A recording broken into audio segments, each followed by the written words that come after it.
بسم اللہ الرحمن الرحیم۔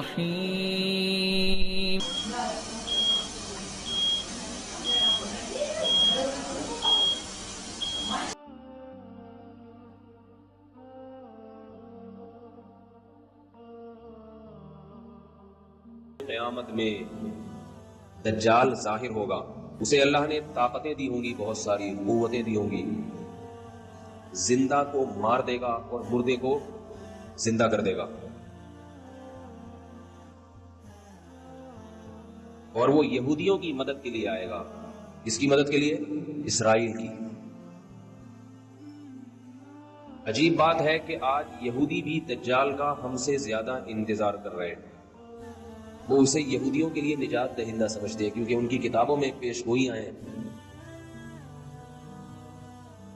اس سے محمد صلی اللہ علیہ وسلم کی صداقت کا بھی پتہ چلتا ہے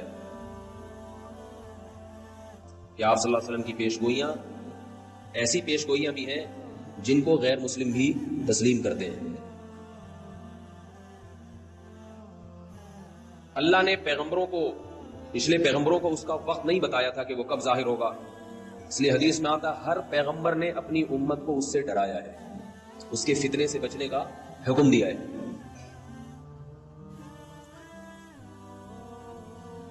لیکن محمد صلی اللہ علیہ وسلم کے دور تک وہ نہیں آیا۔ یہ اس کی علامت تھی کہ وہ کس امت میں ظاہر ہوگا؟ محمد صلی اللہ علیہ وسلم کی امت میں۔ اس کا فتنہ ہوگا کیا؟ وہ ایسے طاقت اور قوت کے کرشمے دکھا کر اپنے خدا ہونے کا دعویٰ کرے گا۔ سمجھ رہے بات کو کہ نہیں سمجھ رہے؟ جو ظاہر پرست لوگ ہیں، اور ہوگا کانا۔ حدیث میں آتا ہے کہ خدا کانا نہیں ہو سکتا، اللہ تو غیب سے پاک ہے۔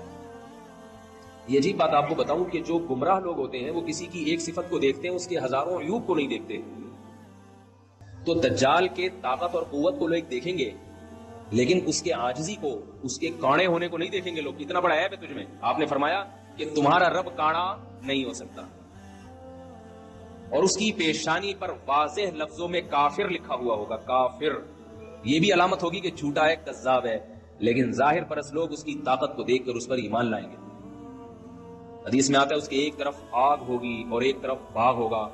جو اس پر ایمان لائے گا اس کو باغ میں داخل کرے گا، اور جو ایمان نہیں لائے گا اس کو آگ میں پھینک دے گا۔ آپ صلی اللہ علیہ وسلم نے فرمایا جو آگ ہے حقیقت میں وہ جنت کا باغ ہے، اور جو باغ ہے حقیقت میں وہ آگ ہے۔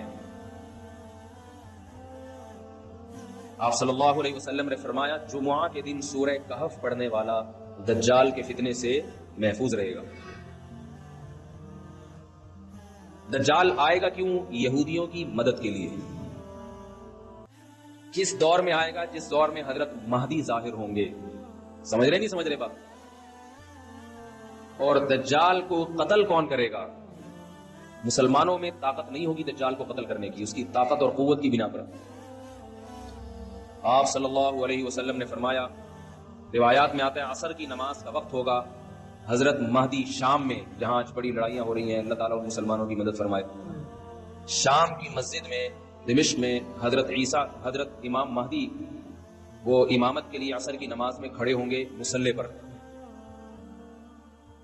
اچانک جب اقامت سے فارغ ہوں گے دیکھیں گے کہ آسمان سے حضرت عیسیٰ ابن مریم علیہ السلام فرشتوں کے کندھوں پر ہاتھ رکھ کے نیچے کی طرف نازل ہو رہے ہیں۔ یہ بات یاد رکھیے، یہ بات قرآن سے بھی ثابت ہے، صحیح احادیث سے بھی، کہ حضرت عیسیٰ علیہ السلام پر موت واقع بولو بھائی نہیں ہوئی ہے۔ اور رسول اللہ صلی اللہ علیہ وسلم نے فرمایا جب حضرت عیسیٰ علیہ السلام نازل ہوں گے قرب قیامت میں تو حضرت مہدی ان کے اکرام میں مصلی ان کے لیے خالی کر دیں گے۔ حضرت مہدی حضرت عیسیٰ کے لیے مصلی خالی کر دیں گے کہ آپ نماز پڑھائیں۔ اس سے پتہ چلتا ہے کہ اگر کوئی بزرگ آئے تو امام کو چاہیے کہ اس کے اکرام میں، اگر وہ بزرگ امام سے اوپر والے مرتبے کا ہے، اس کے اکرام میں اس کو نماز کی پیشکش کرے کہ آپ نماز پڑھائیں۔ حضرت عیسیٰ علیہ السلام اس پیشکش کو مسترد کر دیں گے اور کہیں گے کہ اس کام کے لیے اللہ نے تمہیں ہی منتخب کیا ہے۔ کیوں؟ اس لیے کہ حضرت عیسیٰ اگر امامت کر لیتے تو یہ اس کی علامت ہوتی کہ محمد صلی اللہ علیہ وسلم کی بجائے اب حضرت عیسیٰ علیہ السلام اس امت کے نائب ہیں۔ اس میں اشارہ کر دیا کہ نہیں، اس امت کے امام اب بھی محمد صلی اللہ علیہ وسلم ہی ہیں، اور انہی کے امتی ہی امامت کریں گے۔ بتا دیں گے میں امامت کرنے کے لیے نہیں آیا. پھر کیوں آئے بھائی؟ کیوں آئے؟ یہودیت سے انتقام لینے کے لیے. سمجھ رہے ہیں بات کو؟ اور اس امت کو اللہ نے جو کام دیا ہے لیظہرہ علی الدین کلہ، کہ یہ دین تمام ادیان پہ غالب آ جائے، اسلام کی حکومت پوری دنیا پہ قائم ہو جائے، اس دین کی تکمیل میں چونکہ سب سے بڑی رکاوٹ یہودی ہے، لہذا اس یہودی کے خلاف علم جہاد بلند کرنے کے لیے یہ پیشگوئیاں محمد صلی اللہ علیہ وسلم 1400 سال پہلے کر رہے ہیں. اور آج اگر دنیا کے حالات دیکھیں، آپ دنیا کے حالات دیکھیں تو آج زمینی حقائق بتا رہے ہیں کہ اسلام کا سب سے بڑا دشمن کون ہے؟ اسرائیل ہے، جو امریکہ کو استعمال کر رہا ہے اپنے مفاد میں، برطانیہ اور امریکہ کو، اور امریکہ اسرائیل کے مفاد میں استعمال ہو کے اپنے آپ کو بھی برباد کرتے چلے جا رہے ہیں. یہ نہیں دیکھ رہے کہ ہمیں اس سے کیا نقصان ہو رہا ہے. حضرت عیسیٰ علیہ السلام نازل ہونے کے بعد محمد صلی اللہ علیہ وسلم نے ارشاد فرمایا عصابتان من امتی احرزهم اللہ من النار، عصابت تغزو الہند وعصابت تغزو مع عیسی ابن مریم. میں سوچتا ہوں کیسے مبارک لوگ ہوں گے جن کو نبی کی زیارت نصیب ہوگی، حضرت عیسیٰ ابن مریم علیہ السلام. کاش اللہ ہمیں بھی ان لوگوں میں شامل کر لے اور ایسے کاموں کی توفیق عطا فرمائے جس سے ان لوگوں میں شمولیت ہمارے لیے آسان ہو جائے. فرمائے میری امت کے 2 گروہ ایسے ہیں جن پر اللہ نے جہنم کو حرام کر دیا ہے. ایک وہ گروہ جو ہندوستان پر حملہ کرے گا جیسے محمد بن قاسم نے کیا، اور دوسرا وہ گروہ جو عیسیٰ ابن مریم کے ساتھ مل کر قتال کرے گا.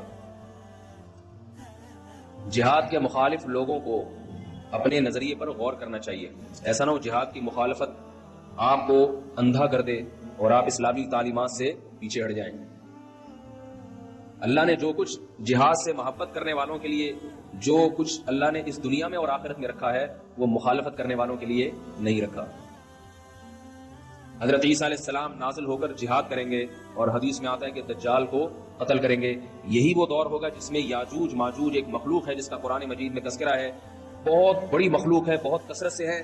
کسی وادی میں ان کو بند کیا تھا حضرت ذوالقرنین نے سیسا پلائی ہوئی دیواریں کھڑی کر کے یاجوج اور ماجوج کو وادیوں میں بند کر دیا. وہ وادیاں کہاں ہیں اس کا ہمیں نہیں، کوئی کہتے چین میں، کوئی کہتے دیواریں چین کے پیچھے، کوئی کہتے کہاں ہیں، ہمیں نہیں پتا کہاں ہیں. یہ سوالی فضول ہے کہاں ہے. اللہ نے جہاں کرنا تھا وہاں کر دیا.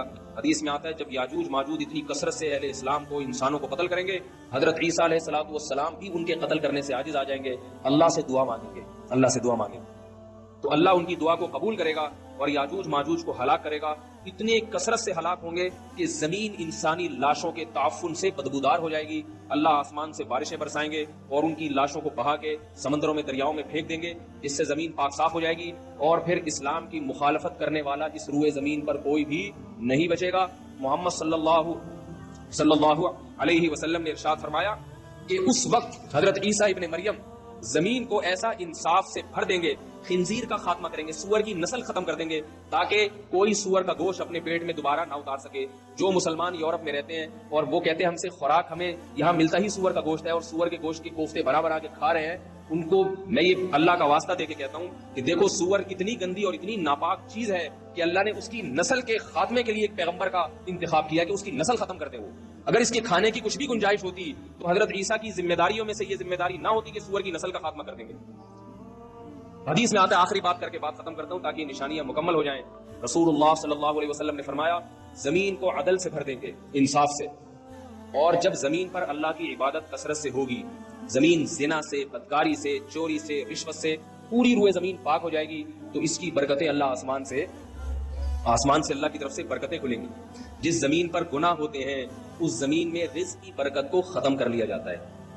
آج پھلوں میں ذائقے ختم ہوتے چلے جا رہے ہیں، آج گندم میں ذائقہ ختم ہو گیا ہے. روٹی آپ پہلے دیکھیں بچپن میں ایسی خوشبودار روٹی، اب روٹی کا مزہ ہی نہیں ہے. آمدنوں میں برکت ختم، لاکھ 1.5 لاکھ روپے کما رہے ہیں مہینے کے آخر میں، پھر بھی روتے پھر رہے ہوتے پیسے نہیں.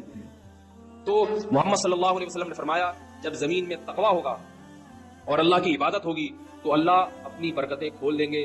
آسمان سے ایسا برکت والا پانی برسے گا، ایسی بارشیں ہوں گی زمین میں کہ آپ نے 2 مثالیں دی، ایک انگور کی اور ایک انار کی. فرمایا انگور اتنے بڑے بڑے پیدا ہوں گے کہ ایک انگور کے دانے کو نچوڑ کے کئی لوگ گلاس بھر بھر کے سیراب ہو جائیں گے اس سے. اتنے بڑے بڑے انگور پیدا ہوں گے. اور فرمایا انار اتنے بڑے بڑے پیدا ہوں گے کہ انار کے چھلکے کو لوگ سائبان کے طور پہ استعمال کریں گے. انار کا چھلکا باقاعدہ چھتریوں کی طرح بڑا ہوگا. انار کتنا بڑا ہوگا, اس کے دانے کتنے بڑے بڑے. یہ اللہ کی طرف سے انسانوں پہ رزق برسے گا. کیوں برسے گا؟ کہ انسان تقوی والی زندگی پر اور حلال والی زندگی پر آ جائے. یہ کام تو میرے بھائی حضرت عیسیٰ کے زمانے میں ہوگا اور انشاءاللہ ہو کے رہے گا. تو اللہ تعالیٰ ہمیں ان خوش نصیبوں میں شامل کرے جو حضرت عیسیٰ ابن مریم کی زیارت کریں گے اور ان کے ساتھ مل کر لڑیں گے. اور اگر بالفرض یہ ہماری زندگی میں مقدر نہیں ہے تو اللہ ہمیں وہ کام کرنے کی توفیق عطا فرمائے جس کام کی تکمیل اللہ حضرت عیسیٰ کے ذریعے کریں گے. ان کاموں کی توفیق عطا فرمائے. تقوی اور طہارت والی زندگی کی اللہ ہمیں توفیق عطا فرمائے.